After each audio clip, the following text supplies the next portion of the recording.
Welcome to Islamic Life Coach School Podcast. Apply tools that you learn in this podcast and your life will be unrecognizably successful. Now your host, Dr. Kamal Akhtar. Hello everyone. Peace and blessings be upon all of you. Today we're going to be talking about imprints. So as Google would describe it, in psychology, imprinting refers to a rapid learning process that occurs during a critical period early in life. Either an animal or a person develops a strong preference or an attachment to the first object or stimulus they encounter. I want to take this definition to the next level, something that helps me describe a situation that happens in an adult's life. Imprints as an adult are beliefs that are etched into you over time by your family, societies, personal experiences, and mostly by yourself. And I'm going to give you more details about why I'm describing it like this. Imprints are basically inherent truths that we've started to believe about ourselves, about the world, and then we think that these truths are the law when they're not. Some of the deepest truths you believe about yourself, who you are, what you're capable of, what's possible for you, how the world is like, aren't actually true. They are just thoughts, very well repeated thoughts. The way it works is that we're constantly imprinting ideas onto our subconscious, reinforcing stories about who we are, what we deserve. We think that we're living life based on reality, but we're actually living our life based on our imprints, things that we've believed to be true now. And the thing is that some imprints are incredibly powerful, extremely helpful. They serve us, they make us stronger, they guide us towards faith, purpose, love, success. But others, they are the reason you feel stuck, the reason you feel like you're not attracted to your husband anymore, or the reason you keep telling yourself, I'm not that kind of a person who can do that.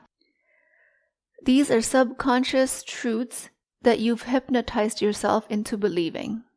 The reason why this is a problem and why it should matter to you is that a limiting imprint is dangerous, because when you believe something as absolute truth, you stop looking for a way out. You stop questioning it, you accept limitations that were never meant to be yours in the first place. Like, I'm just not good at math. I'm not good with money. I can't handle stress well. Love fades away after a while. Life is difficult. So, for you to pause and question, is this really true? It's going to ask you to start questioning your imprints. These psychological imprints that are ongoing in your adulthood, they're unknowingly shaping your reality. And all you have to do is reprogram your mind so you're no longer a prisoner to these outdated beliefs.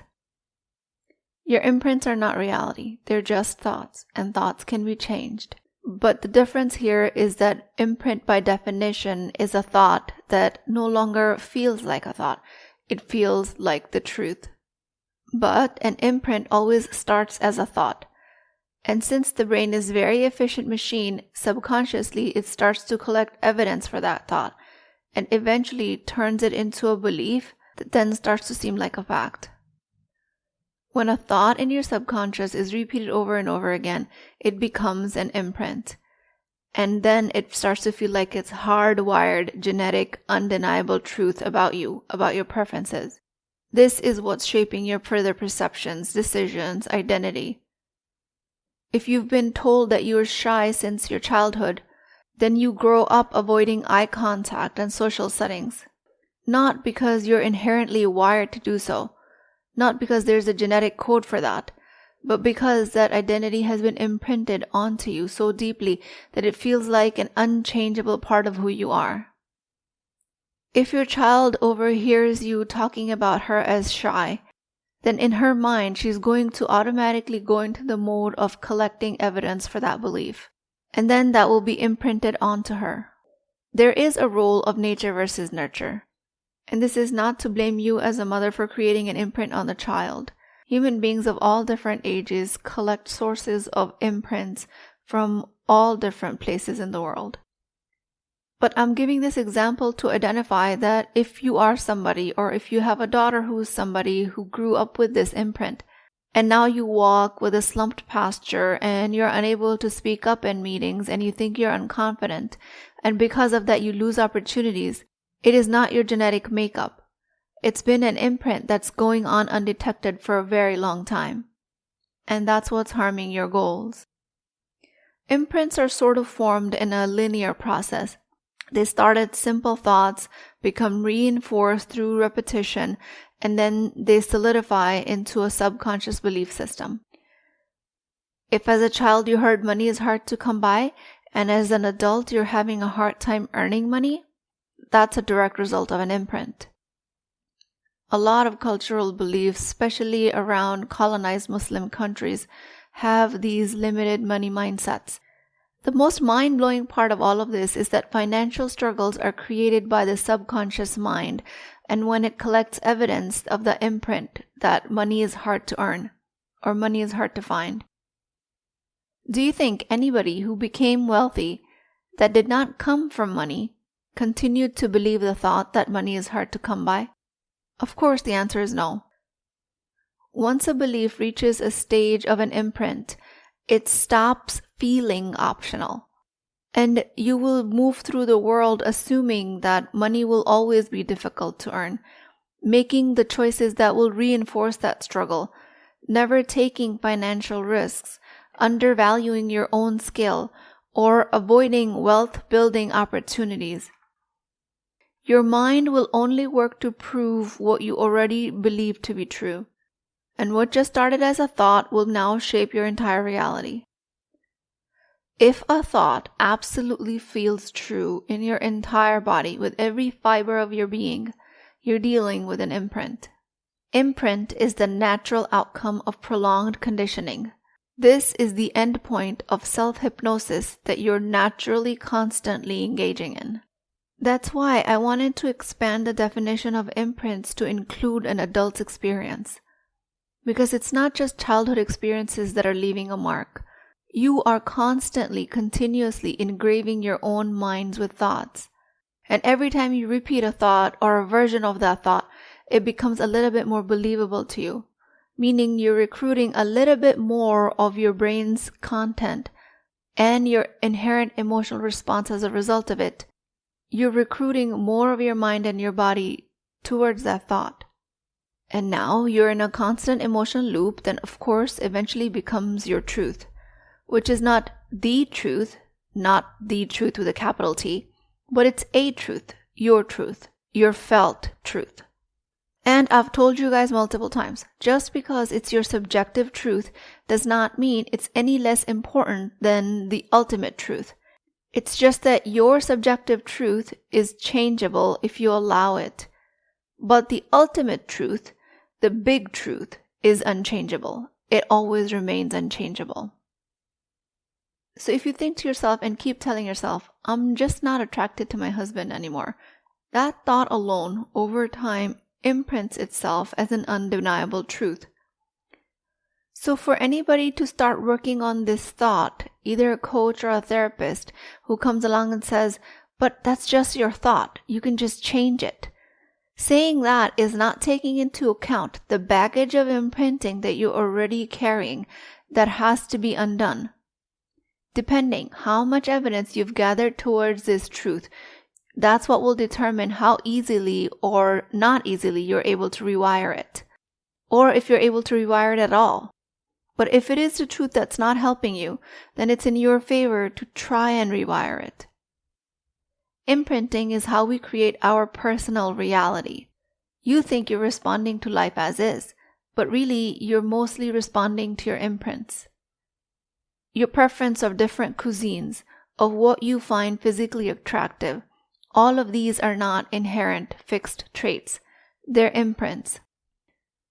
What you're preferring right now has been imprinted onto you through years of exposure, experiences, subconscious conditioning, the movies you watched, the compliments you heard growing up, and the way your culture idealized certain features.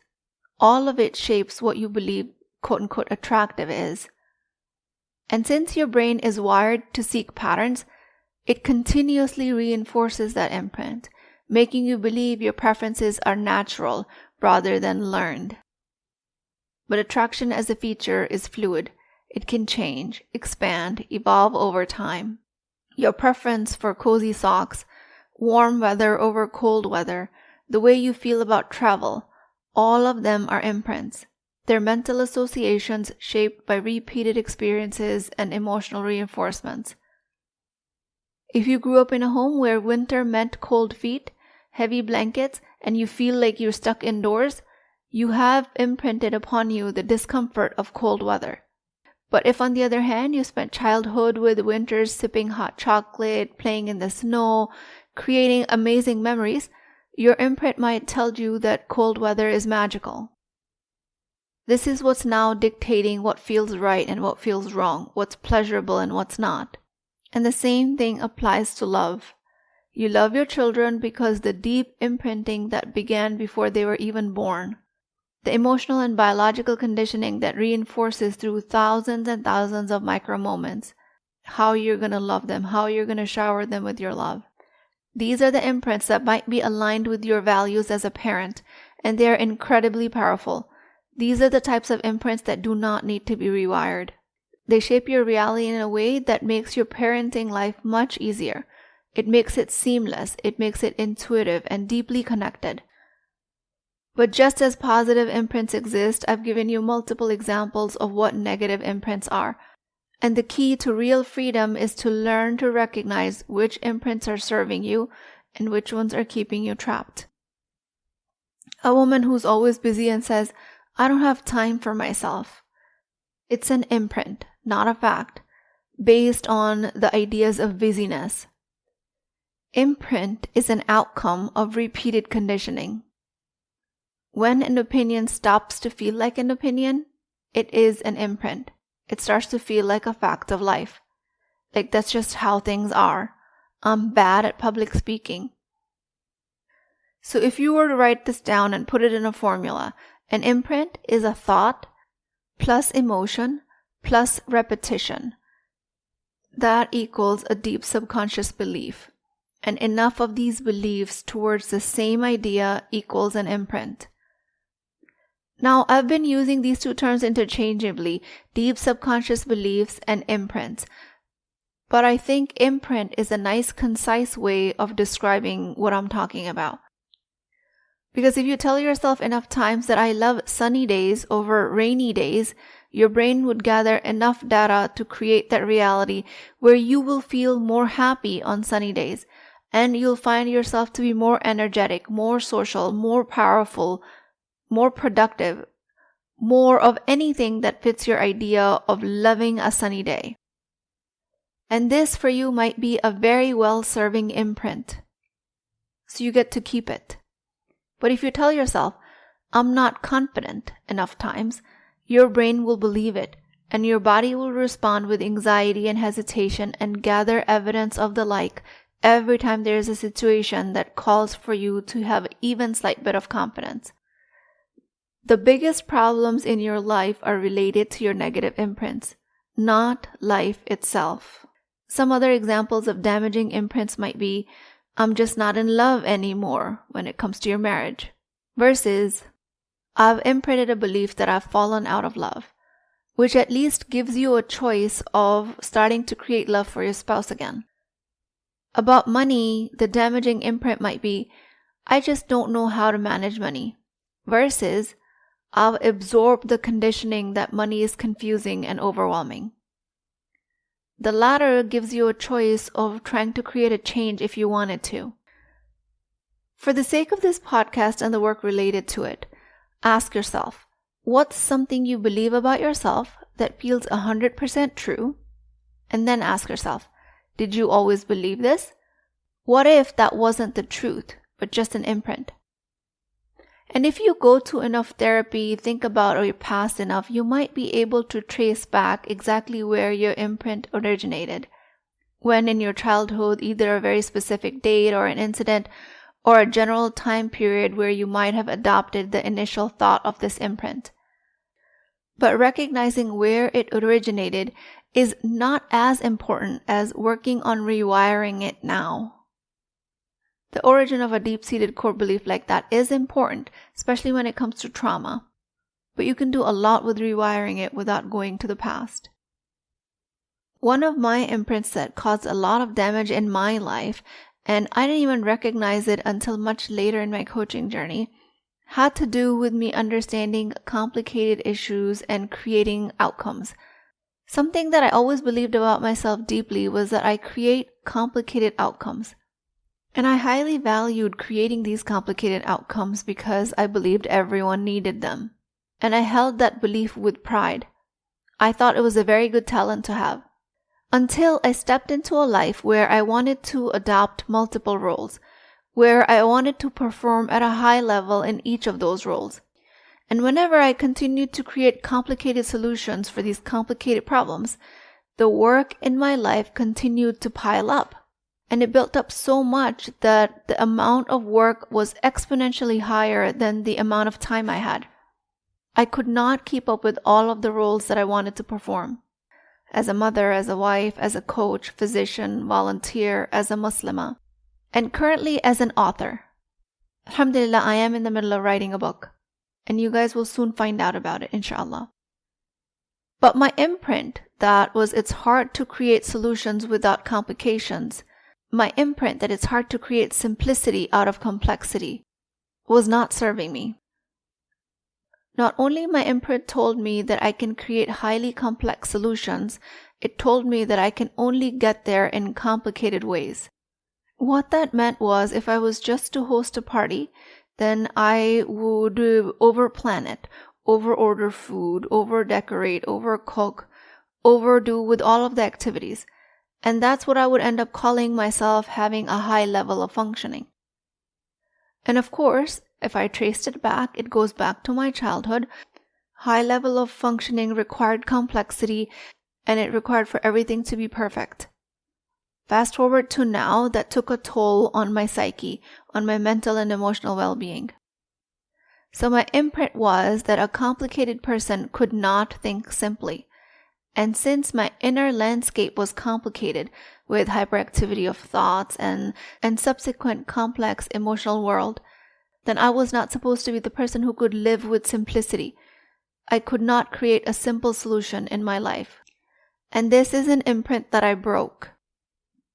It took me some time. It took a lot of coaching. But now I create simple solutions in simple ways out of very complicated situations. And alhamdulillah, I'm able to perform high in all areas of my life. If you believe you have to work twice as hard to be taken seriously in the world, it's an imprint. All it will do is prove to you how hard you have to work, because your brain will ignore evidence to the contrary. Now, even if you've proven yourself with hard work, you will continue to overwork, overthink, and struggle to take breaks, because the imprint will tell you that slowing down means falling behind. Again, in this case, all you have to do is to work on rewiring that imprint. First start to recognize it and then start to tell yourself a different story. If you believe that you will never be good enough in your spirituality, that's an imprint. If you believe it to be a fact. If you believe that success in deen and dunya, in religion and in the world are opposites, that they cannot be achieved at the same time, this might be an imprint. Maybe you grew up hearing that ambition is dangerous, that financial success will lead to arrogance, that truly pious people only live simply, without any wealth. Over time, this becomes a subconscious imprint, and that's what will make you hesitate to pursue any success, because it will, quote-unquote, feel un-Islamic. Even when you know that many of the wealthiest Sahaba who were the most generous and were the most pious. Or negative imprint in your life as a mother who wants to study and be financially independent, but thinks she can't do that because your primary identity as a woman is tied to your motherhood. Your belief that financial independence is selfish, imprint. Maybe you were taught that the husband's role is to provide and the wife's role is to receive, and if you out-earn your husband, that's disrespectful. But what if these were all imprints, and what if your financial independence had nothing to do with rejecting anyone, but it had to do with securing yourself? The hardest part of breaking an imprint is recognizing that it's not a fact. It's a thought you've been repeating until it started to feel like your truth. And the moment you question it, The moment you ask yourself, what if this isn't reality? What if this is conditioning? You create the first crack in its foundation. And from there, everything can change. How you used to believe that you're a complicated person and couldn't think simply, to how you now lead your life in the most simplistic fashion possible. And your brain offers you evidence for exactly that. Easiest way to get started is spot it. Name the belief that feels like a truth. Question it. Who told you this? Why do you believe it? Where did it start from? Who would you be without this belief? And interrupt the loop. Say something new to yourself. Embody a different reality. Live as if a new belief is also true, slightly different than before. If your imprints are harming you, I'm going to say you have every right. Actually, I'm going to say you have every obligation to rewire them. You are not stuck. You're hypnotized by your mind, and now you have a choice to wake up. Inshallah, I pray this episode were powerful enough for you to question everything that you assume to be true. With that, I pray to Allah subhanahu wa ta'ala. Ya Allah, you're the turner of hearts, the one who guides us to truth and wisdom. I ask you to grant me and all of us the clarity to recognize the imprints that no longer serve us, the courage to rewrite them, and the strength to step into the reality that you created for me. Ya Allah, let my thoughts align with your guidance, my beliefs with your mercy, and my actions with my highest potential. Remove from me any conditioning that keeps me small, the fear that keeps me stuck, and any thoughts that keep me away from the life that I'm meant to live. Ya Allah, make my heart open to change, my mind open to growth, and my soul open to becoming the person you intended me to be. Ameen Ya Rabbal Alameen. Please keep me in your du'as. I will talk to you guys next time. If you're interested in getting coached by me, I'm offering a very affordable opportunity to do that with Wisdom Wednesdays. This is not a course, not a lecture. This is an opportunity for live coaching, real change with Islamic adab and etiquette. You do not need more information. You actually need a space to create change. At $19.99 a month, which is the price of takeout dinner, you as a Muslim woman will create confidence, intimacy, and connection without shame or fear of judgment, because your privacy is my highest priority. So join at www.islamiclifecoachschool.com, resources, Wisdom Wednesdays. I'll see you inside, inshallah.